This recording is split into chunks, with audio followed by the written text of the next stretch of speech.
Miss Barbie Fortesa abay nagpakita ng matinding suporta sa isa sa mga lalaki ng ating tinatawag na comment of the day. Maganda yung comment natin ngayon na pag-uusapan din natin at lilinawin.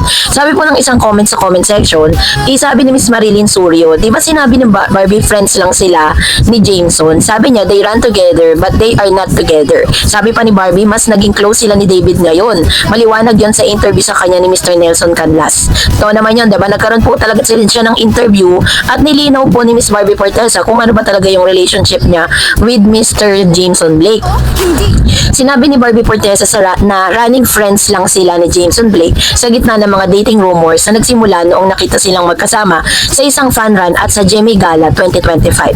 So, klinarong running friends lang sila sa isang panayam noong July 2025 at nilinaw ni Barbie na inanyayahan lang ni Jameson sa fan run. Katulad ng ibang kaibigan niyang runner, paulit-ulit siyang sinasabi na wala silang relasyon.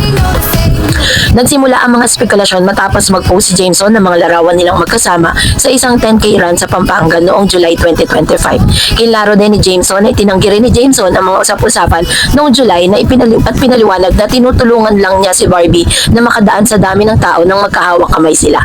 So nagtrending ang dalawa noong August 2025 matapos silang makitang magkahawak kamay sa Jimmy Gala. Pero kahit nasa anong spekulasyon, pareho nilang kinumpirma na magkaibigan lang sila. So paulit-ulit po yun, paulit-ulit na sinasabi po ni Barbie at ni Jameson na talagang they are really a running friends, no? Kasi parang it's an early stage para po talagang paulit-ulit na sabihin itong si Barbie at aminin sa publiko that they are really friends.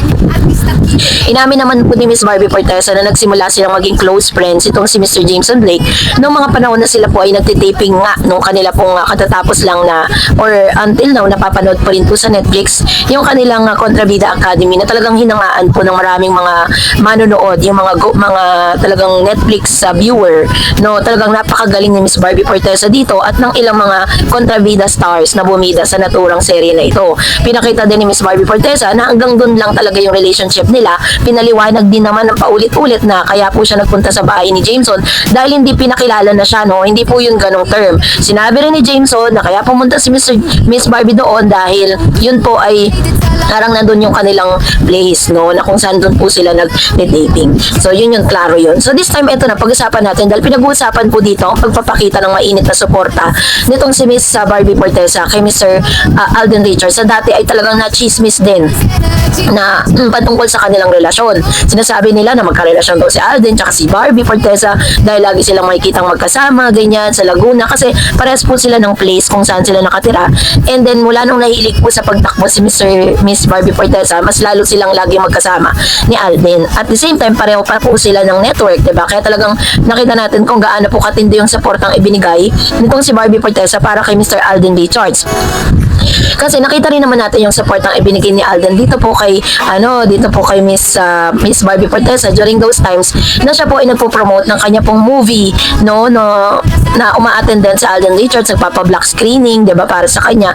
Ngayon it's payback time, no? Kahit na sobrang hectic ng mga schedule ni Miss Barbie Fortesa, ay talagang binigyan niya ng oras si Mr. Alden Richards na pumunta siya doon. At syempre, as we expected, 'di ba, na talagang pagkakaguluhan si Barbie. Nakita niyo naman siya, sobrang ganda niya.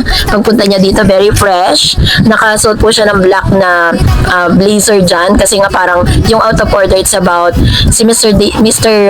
Alden Richards dito ay ano po siya dyan, parang abogado siya, ganun. May pinagtatanggol siyang case. So, kailangan yung pinaka-outfitan nila, yung peg nila dyan, ganito nga yung itsura.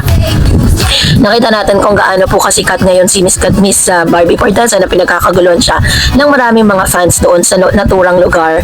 And we are so happy na makita natin si Barbie na talagang nandito na siya sa era niya na kung saan talagang nandun na siya sa A-lister star ng GMA Sparkle.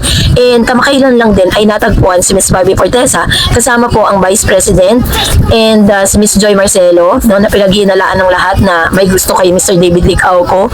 Tapos si Miss Attorney Annette Gozon, I think na pinag-uusapan po nila yung mga upcoming projects at kinongratulate din ni ng mga bosses itong si Miss Barbie Fortesa dahil talaga naman grabe, hindi na babakante ang isang Barbie.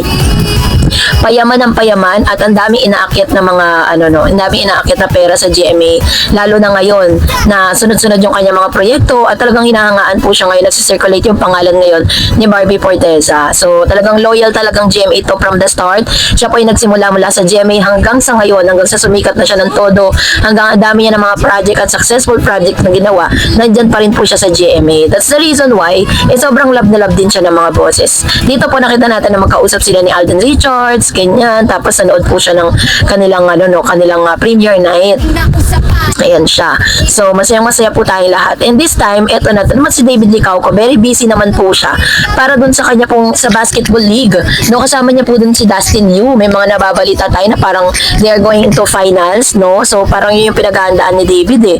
So, bukod po dun sa kanya pong series or serye na lalabas po sa Free TV kasama si Miss Jillian Ward, ay yun yung kanyang pinagkakaabalahan ngayon. Namataan din na parang nasa isang province po siya. I don't know if it is up, ngayon po nagaganap or hindi. Kasi parang late na itong mga na-post na ito diba?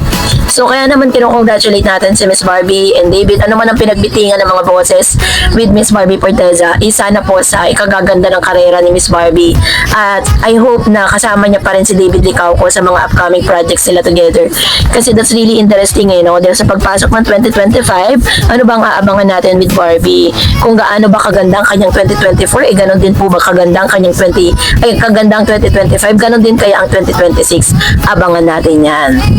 So that's it for today. For more videos and updates, please don't forget to like and subscribe, and please don't forget to follow my Facebook page, Dareds TV and Dareds channel. Thank you so much, and God bless everyone. No fake news, only truth, yeah.